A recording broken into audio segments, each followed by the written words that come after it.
कभी कभी अपनों के लिए अच्छा सोचना कब बुरा बन जाता है हमें पता भी नहीं चलता। सान्या के साथ भी कुछ ऐसा ही हुआ। सान्या एक मध्यम वर्गीय परिवार से थी जिसने अपनी स्नातक की पढ़ाई पूरी कर ली थी और अब वह अपने घर पर ही छोटे बच्चों को ट्यूशन पढ़ाती थी। सान्या का रंग गोरा था और वह दिखने में बिल्कुल गुड़िया की तरह थी।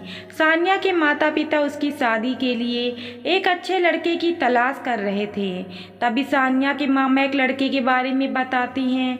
वो कहते हैं कि लड़का का नाम राज है, वह किसी कंपनी में मैनेजर के पद पर है और महीने के 70,000 रुपये कमाता है। सान्या के माता पिता ने लड़के की फ़ोटो देखी तो उन्हें लड़का पसंद आ गया। जब सान्या की मां ने उसको लड़के की तस्वीर दिखाई तो उसने कहा, जब आप दोनों को लड़का पसंद है तो मुझे भी पसंद है। अब लड़का और लड़की वालों के परिवार ने मिलकर शादी की तारीख तय कर दी। सान्या के माता पिता बहुत खुश थे कि उनकी बेटी की शादी एक अच्छे घर में हो रही है। पूरे धूमधाम से सान्या की शादी हो गई। अब सान्या अपने बचपन के घर को छोड़कर एक नए घर चली गई। कुछ दिन तो सान्या को अपने घर की बहुत याद आई। सान्या की शादी के अब महीने बीत गए थे। अब उसके पति राज पहले जैसा व्यवहार सान्या के साथ नहीं करता था। सान्या से वो चिढ़ा चिढ़ा सा रहता था। राज अब ना पहले जैसा सान्या को प्यार करता और ना ही उसकी बातों को मानता। सान्या को समझ नहीं आ रहा था कि वो क्या करे। वो बस रोकर अपने दर्द को कम करने की कोशिश करती। एक दिन सान्या को पता चला कि राज सिगरेट पीने के बहाने छत पे जाता और किसी लड़की से बातें करता है। जब सान्या ने राज से पूछा कि आप रोजाना छत पे जाकर किससे बातें करते हैं, इस पे राज ने जवाब दिया कि वो मेरे ऑफिस का फ्रेंड है, बस उसी से बातें करता हूँ और तुम अपने काम से मतलब रखो, ज़्यादा सीआईडी बनने की ज़रूरत नहीं है। होली का दिन था। राज के कुछ दोस्त उसके घर आए हुए थे। सभी ने घर पर पार्टी किया। उस दिन राज का एक दोस्त थोड़ा ज़्यादा ड्रिंक कर लिया और उसने नशे में सान्या के सामने जाकर कहा, भाभी आप इतनी प्यारी और मासूम हो, फिर भी राज भाई दिन भर उस घमंडी सना से बातें करते रहते हैं।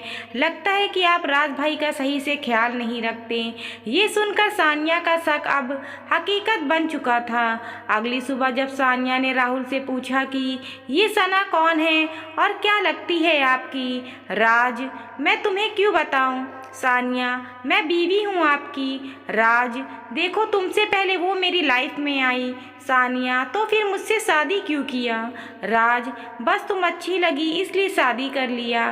सानिया, अब तुम देखना मैं उस कमीनी लड़की को कैसे सबक सिखाती हूँ। सना को जब सानिया ने कमीनी कहा तो राज ने गुस्से में सानिया को बहुत मारा, उसे कमरे में बंद कर दिया। सान्या की सास को सब पता था, फिर भी वह अपनी बेटी के सामने एक शब्द भी नहीं बोलती थी।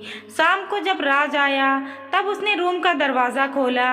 उस दिन सान्या की तबीयत खराब हो गई, फिर भी उसी हालत में उसने खाना बनाया। सान्या ये सारी बातें अपनी माँ को बताना चाहती थी, लेकिन चाह कर भी वह नहीं बता पा रही थी, क्योंकि वह जानती थी कि अगर उसके माता पिता को ये सब पता चलेगा तो वह परेशान हो जाएंगे। राज अब सान्या के साथ नौकरानी जैसा व्यवहार करने लगा, छोटी छोटी बातों पे उसे मारता। सान्या अब धीरे धीरे डिप्रेशन का शिकार होने लगी। उसके दिमाग में गलत गलत ख्याल आने लगे। अब ना वो समय पे खाना खाती और ना ही किसी से बातें करती। आखिरकार एक दिन सान्या ने रूम में फांसी लगाकर आत्महत्या कर ली। सान्या ने आत्महत्या का कारण किसी को नहीं बताया, लेकिन उसके सास को पता था कि सान्या ने आत्महत्या क्यों किया। दूसरी तरफ सान्या के माता पिता का रो रो कर बुरा हाल हो गया। सान्या की मां ने पुलिस को आत्महत्या का कारण उसके ससुराल वालों को बताया। पुलिस राज और उसके माता पिता को ले गए, लेकिन पैसों के दम पर कुछ ही दिनों में राज और उसके माता पिता जेल से छूट गए। जीवन में अक्सर अच्छा दिखने वाला इंसान अच्छा नहीं होता, उसके अंदर कहीं ना कहीं बुराई छुपी होती है और वही बुराई किसी की जिंदगी को बर्बाद कर देती है। कुछ ऐसा ही सान्या के साथ हुआ।